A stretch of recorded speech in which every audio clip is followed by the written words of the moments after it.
Hello, good morning guys. Nandito na nga ako sa pagtalakay ngayon ng NDO.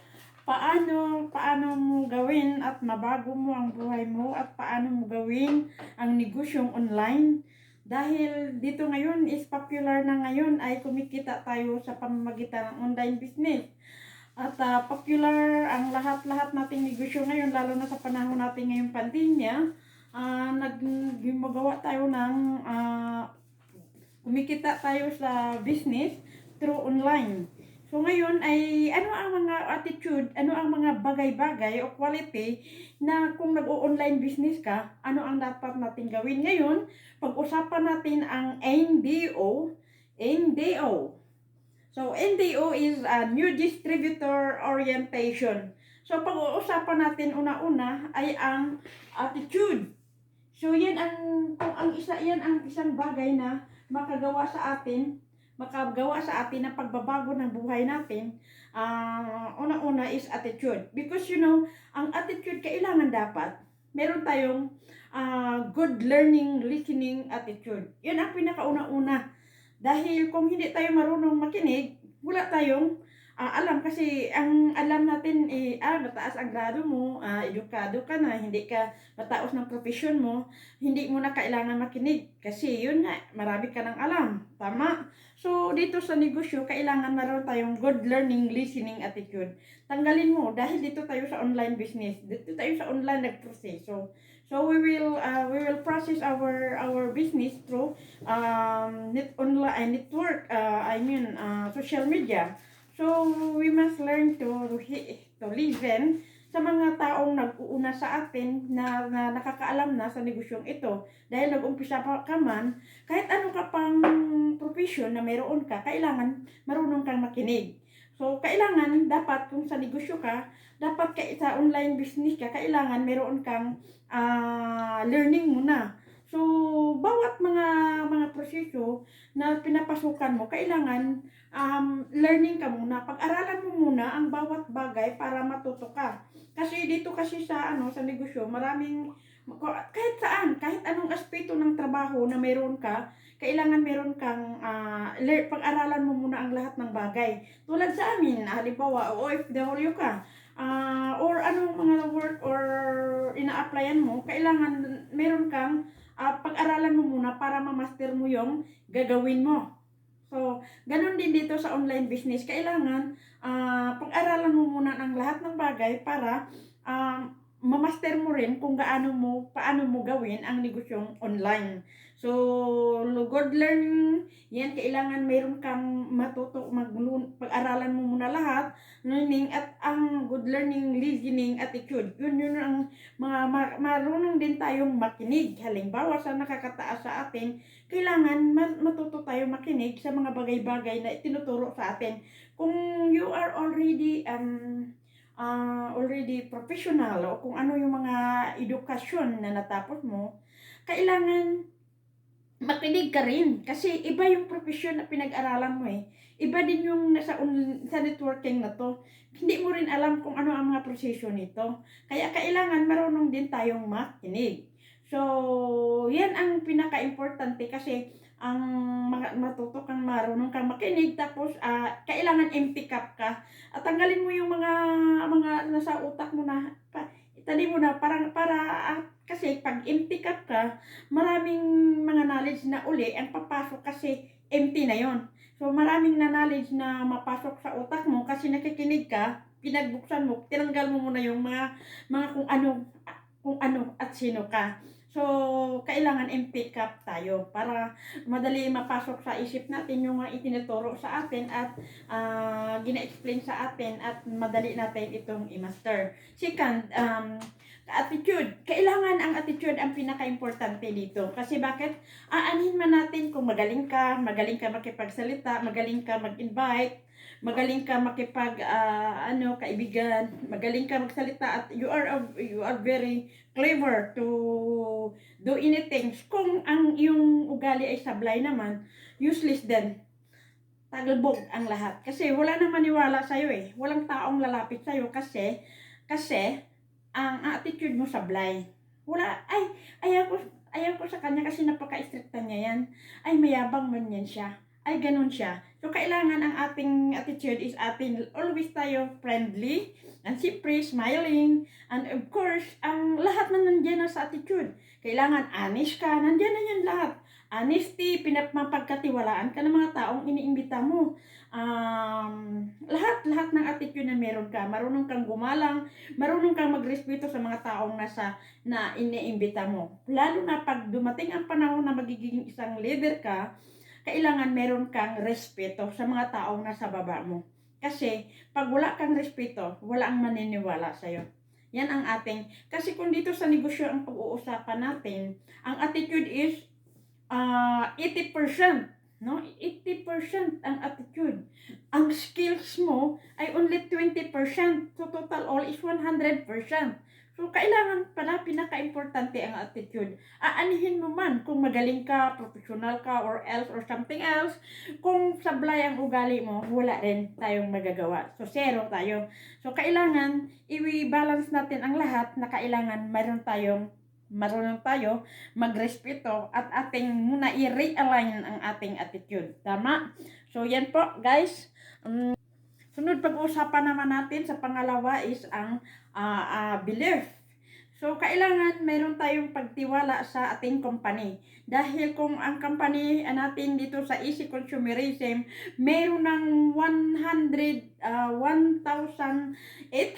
millionaires na ang na-create ng ating company.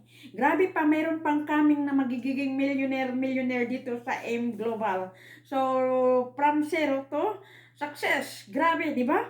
So, from zero to extraordinary millionaire dito sa Easy Consumerism. Kaya kailangan meron tayong pagtiwala sa ating company. Dahil ang ating company is more than 15 years na itong na-build up. So grabe na grabe na ang lalim na masyado ang ating company na hindi na ito makulaps. Kaya pagniwalaan mo ang company at higit sa lahat, of course, paniwalaan mo rin na ang sponsor mo, ang upline mo na sino yung nag-invite sa'yo, at upline mo na kung sino yung nag-manage sa'yo.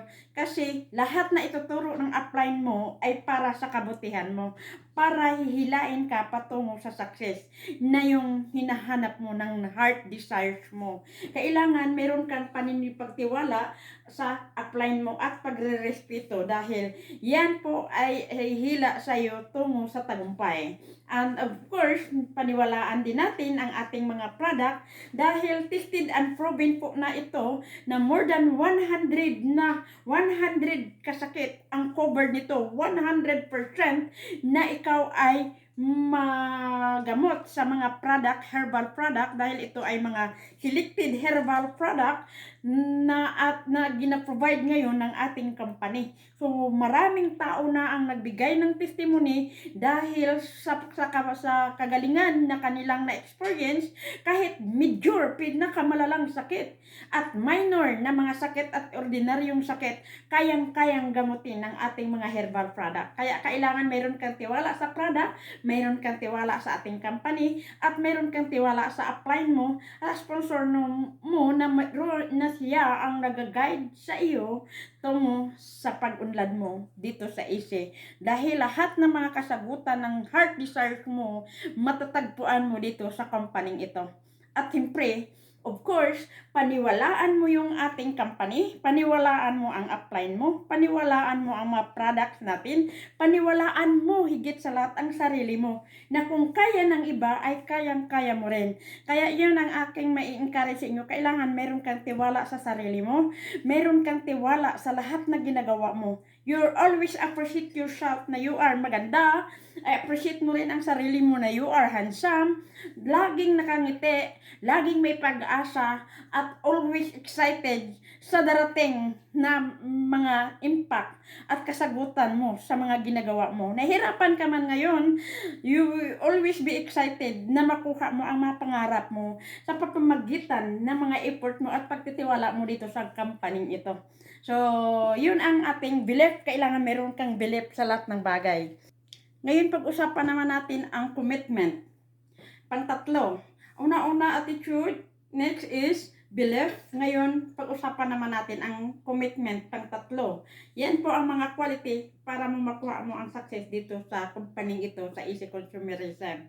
So, yung commitment mo kailangan, kung ilang taon ka na nangangarap, nagtatrabaho sa trabaho mo, 100% na yung mga goal mo, mga pangarap mo, kailangan, ang commitment mo doon, noon nag-commitment ka, pero wala man nagbabago, walang changes sa buhay mo, nagsikap ka lang, sikap ka lang, na wala man lang changes ang buhay mo, walang pagbabago, same as usual, nagsisikap ka, nagpapakain ka sa pamilya mo, kung nangangarap ka, maasinso, pero ganun lang din, kain, bayad sa lahat ng ilaw, sa tubig, anything, everything, right? So, walang pagbabago. So, ngayon, kung matagpuan mo man itong Easy Consumerism na sumali ka dito, dapat dudublihin mo na yung mga effort mo. Kasi dito talaga, pag ang effort mo talaga at pinapangarap mo ito, I'm very sure na yung commitment mo dito, na makuha mo ang success through here sa ginagawa mo ngayon dito sa Easy, 100% makuha mo yung heart desires mo.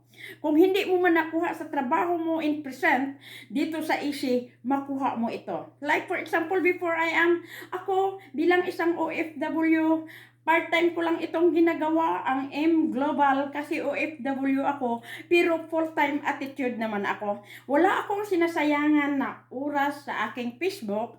Lahat po ay ginagawa ko ito bilang isa sa aking negosyo para sa future ko. Dahil ang commitment ko na hook or by crook, makukuha ko ang aking mga pangarap dahil gicommit ko ang aking sarili dito sa negosyong ito.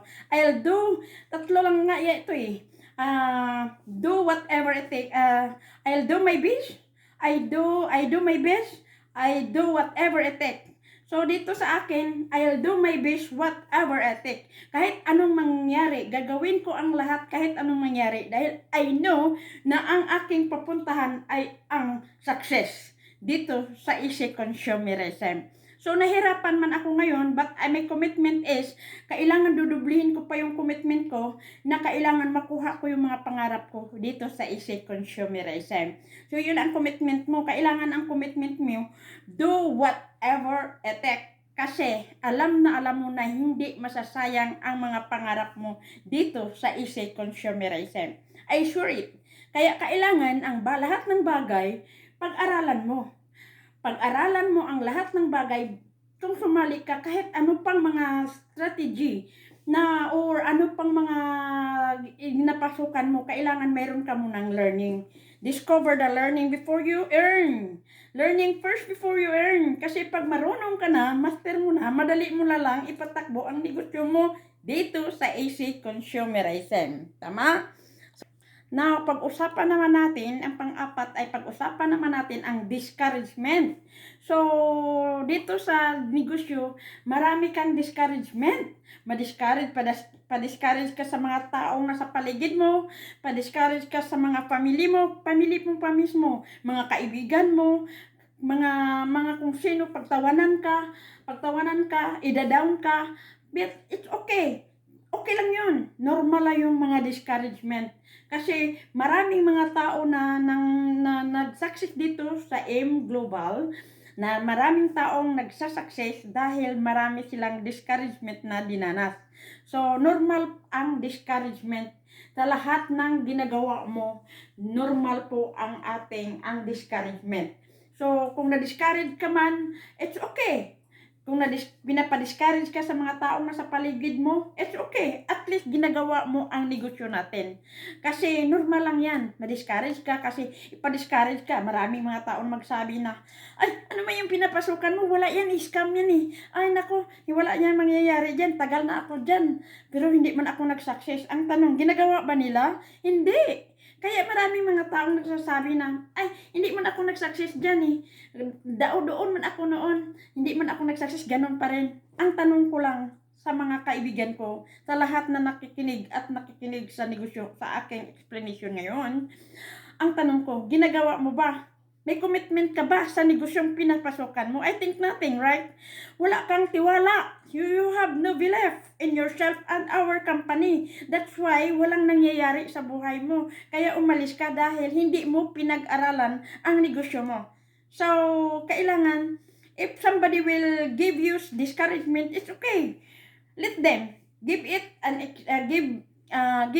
a chance to yourself na gawin mo yung inspirasyon, ang mga discouragement na ginagbibigay sa'yo sa mga paligid mo. At lalo-lalo na kung sino pa yung gi-expect mo na makatulong sa'yo, yun pa ang mga taong magpapadiscourage sa'yo. Tama? So, ang discouragement is normal po yan. Ngayon, pag-usapan naman natin ang excitement. So, we will talk about excitement in number 5. Una-una natin pinag-usapan attitude, belief, commitment, discouragement. Ngayon, papunta naman tayo sa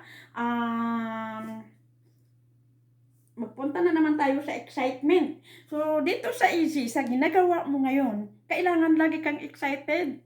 Excited ka sa lahat ng ginagawa mo dahil alam mo na ang papatulunguhan mo ay mag-success ka talaga. So, alam mo na mag-success ka. So, lagi tandaan na lagi kang motivation mo. I-motivate mo yung sarili mo.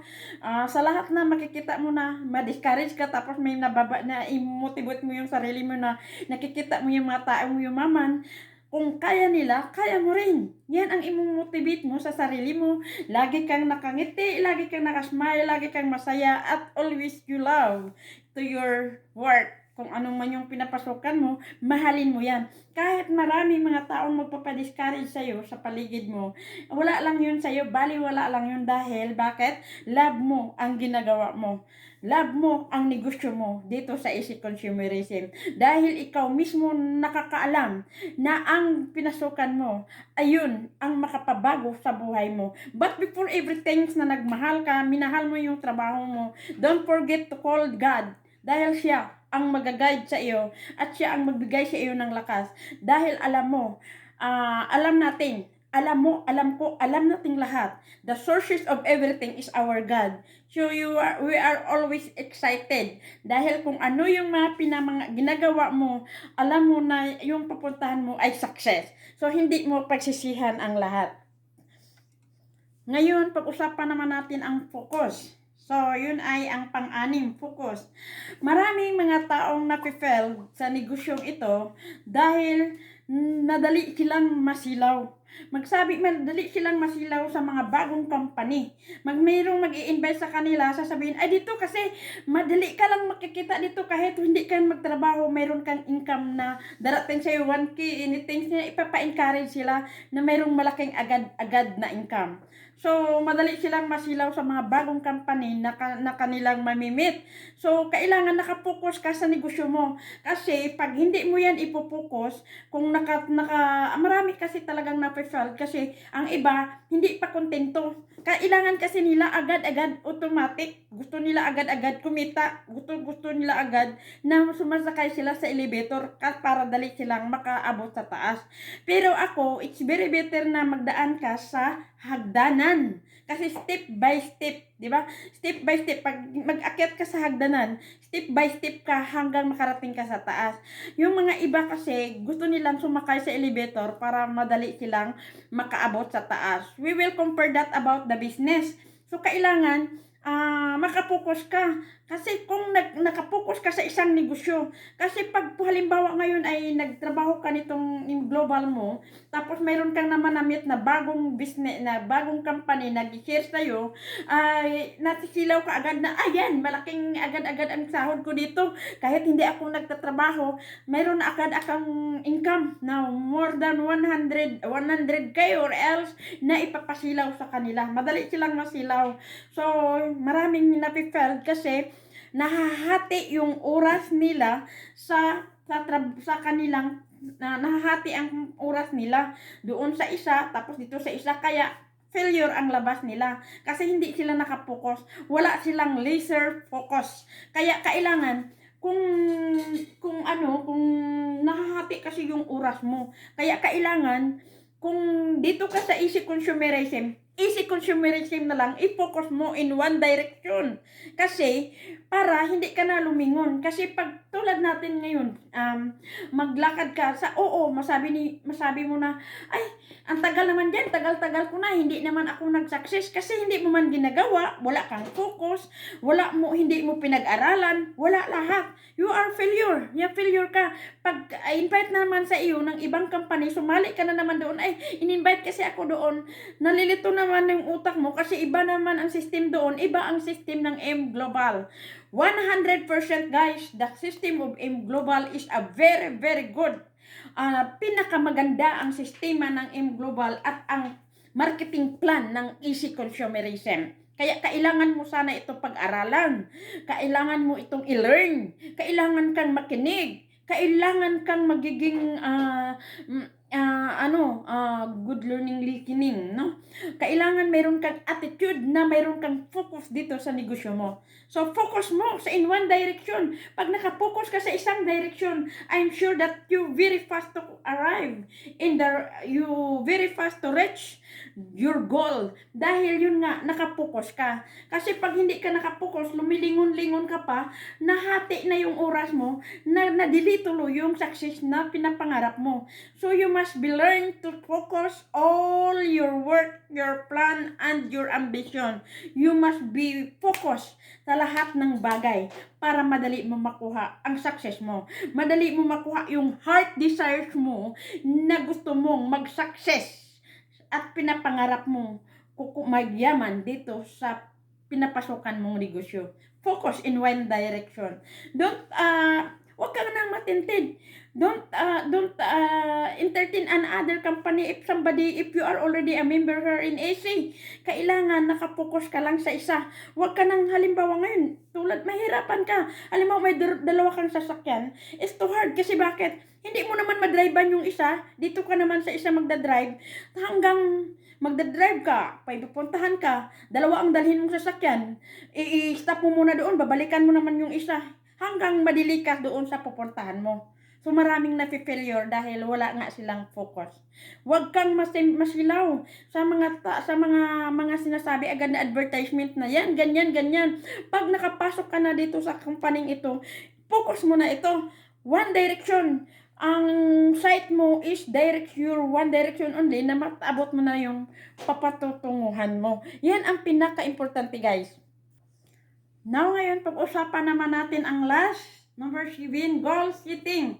So, ang goal setting, dapat ang matutunan ng mga bawat networking na mayroon silang goal setting. Dapat mayroon silang tinatarget. Kailangan mayroon silang tinatarget na yung dreams nila, yan na taon o yan na araw ay makukuha nila yung mga pangarap nila. Kailangan ang mga networker, meron tayong mga be-smart ka. Dahil kailangan, ano ba ang ibig sabihin natin? Kailangan be-smart ang isang onliner. Kailangan meron kang ang tanong ko pala, ano ang ibig sabihin ng smart? Kailangan kasi nagsabi tayo na be-smart. So ano ang ibig sabihin ng be-smart? So pag-usapan natin una-una ang is-smart. So, mayroon ng smart is have a 5 letter. So, pag-usapan natin ang smart. So, ang smart, ang una-una is specific. Kailangan mayroon kang specific na sa negosyo mo. Yung tiyak talaga, totoo. Dito sa isip, tiyak na yayaman ka dito. Kailangan mayroon ka niyan. Specific ang mga pangarap mo dito na ginagawa mo. Kailangan mayroon ka niyan.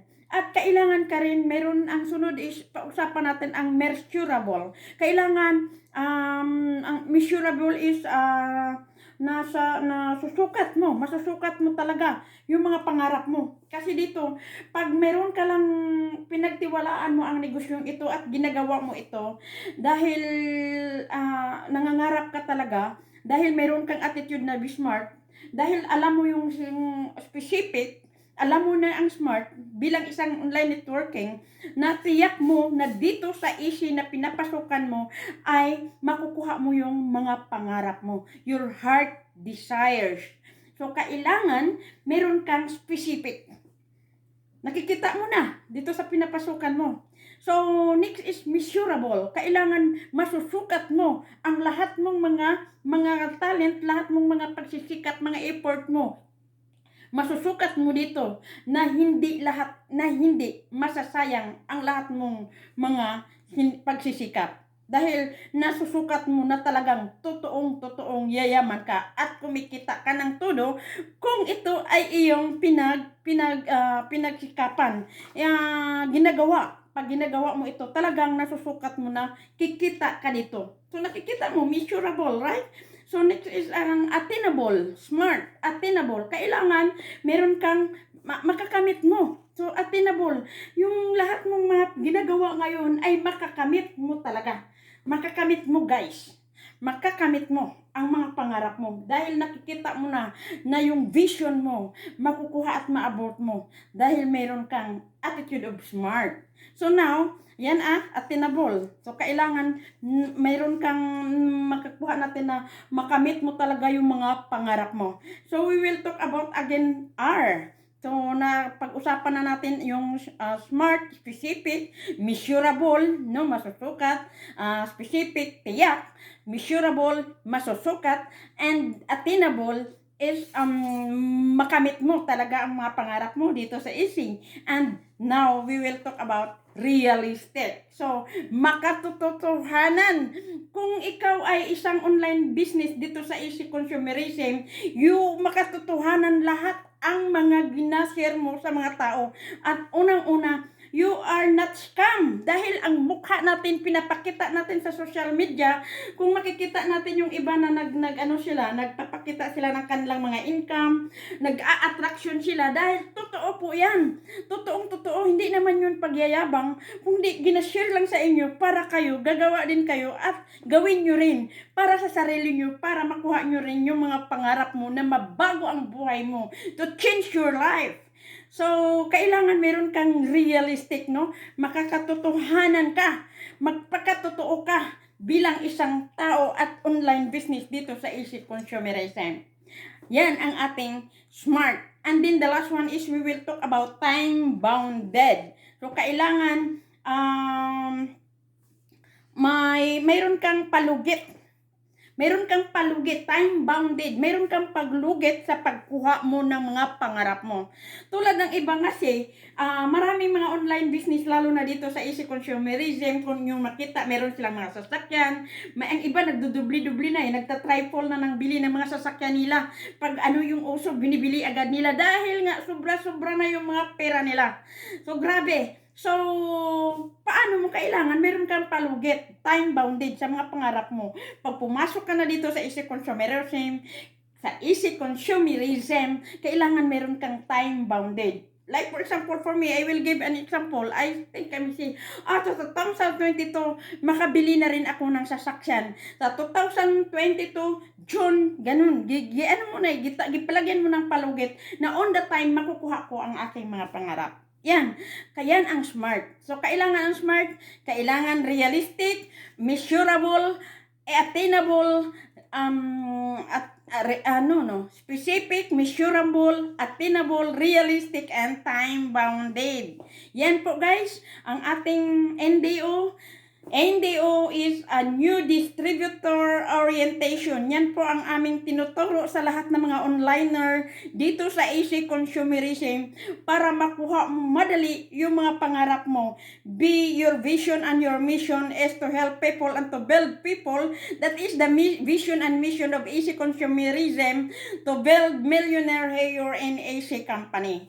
So, kailangan meron tayong, yun ang NDO, new distributor orientation, attitude. Yung attitude mo, kailangan realign mo yan, baguhin mo yan. You have a good learning, listening attitude. At ang next is belief. Kailangan meron kang tiwala sa companies, sa mga upline na nagturo sa'yo, nag-guide sa'yo, at sa sarili mo mismo. You are always be happy and believe in yourself na kung kaya na mga upline ng iba na yumaman dito sa Easy Consumerism, kaya mo rin. Yan ang ilagay mo sa sarili mo. Commitment, mayroon kang commitment. Kailangan kung nag-easy ka lang, easy lang. Huwag ka nang sumali pa sa ibang company kasi dyan ka mabagsak, dyan ka ma-failure kasi nahahati na yung oras mo. And then, discouragement, normal lang po yan. Kasi ang negosyong online business is, yan po yung mga mga negosyo o trabaho na rejection, majority is rejection. Normal po yan. Gawin mong inspirasyon yung mga taong nagre-reject sa'yo. Dahil darating ang araw na makikita kanila na nasa taas ka na, doon ka na naman makakita. Marami kasi ngayon na noon gi-reject sila, ano sila, nakita na nilang yumaman, tapos lumalapit na sila.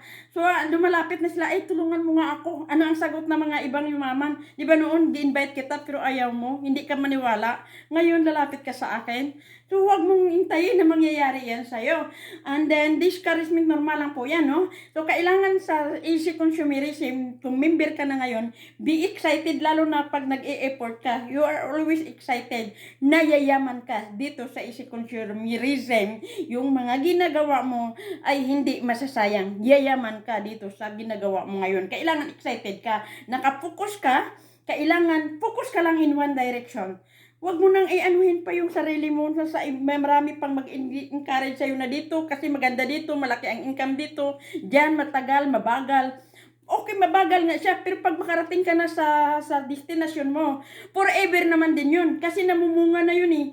Parang mangga yan eh. Pag itinanam mo, inaalagaan mo, inaasikaso mo siya, nililinisan mo siya. Pag lumaki na yan siya at magbunga ng first fruit, hindi mo na makuan mo na ang daming lalagyan sa pangalawa niyang pagbubunga, grabe na, wala ka nang kasisidlan sa mga bunga. Kaya yan, ganito din dito sa easy consumerism. And then kailangan meron kang goal setting. Kailangan sa goal setting mo, kailangan may time bounded ka kung saan dyan na taon na yan, makuha mo na ang mga pangarap mo dito sa easy consumerism. Yan po ang aking maisishare sa inyo, ang NDO, New Distributor Orientation, guys. At siyempre, please don't forget to subscribe my channel. And of course, if like nyo at share nyo ang aking video. And don't forget to press the button bell para masubaybayan nyo ang bawat video na i-upload ko dito sa aking channel. Maraming salamat and God bless you all. Si Mi Angga nagsasabi sa inyong lahat, happy lang and be good learning attitude. Good listening, learning attitude kung dito ka sa easy consumerism. Kahit saan ka, kailangan pag-aralan mo lahat. Meron kang observation, meron kang learning. Ang lahat na pinapasukan mo, pag-aralan mo para madali at mabilis mong makuha ang success na pinapangarap mo. God bless you all and of course, Mi Angga nagsasabi, I love you all and God bless you all and I hope that you are always safe and sound and God bless you. I love you, Mi Angga. Mwah!